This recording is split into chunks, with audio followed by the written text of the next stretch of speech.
السلام عليكم، اهلا بكم في قناتي سويت اند صور مع رنا. يا رب تكونوا بخير. لو اول مره تشوفوا فيديو من فيديوهاتي وناويين تشتركوا في القناه، وانتم بتشتركوا في القناه ابقوا فعلوا الجرس علشان توصل لكم كل الاشعارات الخاصه بالقناه.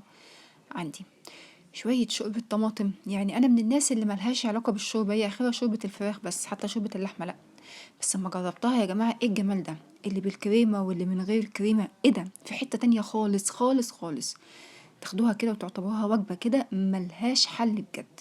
هنعملها بطريقة سهلة وسلسة جدا وبسيطة.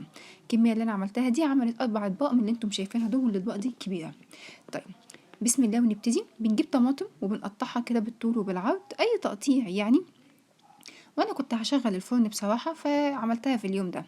حطيت بقى هنا بقى شوية زيت كده، على فصين توم، على ربع معلقة صغيرة من الملح، وشوية فلفل وشوية زعتر، وحطيتهم كده مع بعض، دمجتهم كويس مع بعض. وبعد كده حطيت بيهم الطماطم. بصوا، حشيت الطماطم كأني بعمل طماطم محشية بالظبط. عايزين تحطوا شوية هريسة برضو مفيش مشكلة، بس انا طبعا عشان عندي طفل فلسه ملوش في حوار الهريسة ده، واحدة واحدة عليه.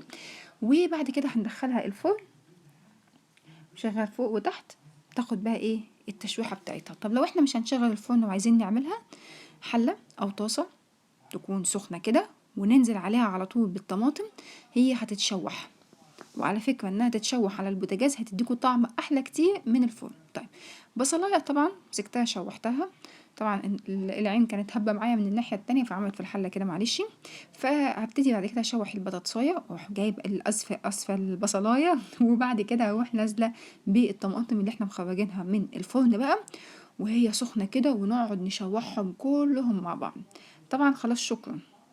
سخونية ده على ده، شكرا خلاص. بقت معايا زي البوريه. وبعد كده هجيب بقى الشوربه او ميه بمرقه، طبعا ما بفضلش ميه بمرقه اصلا، بس لو عندكم شوربه اوكي.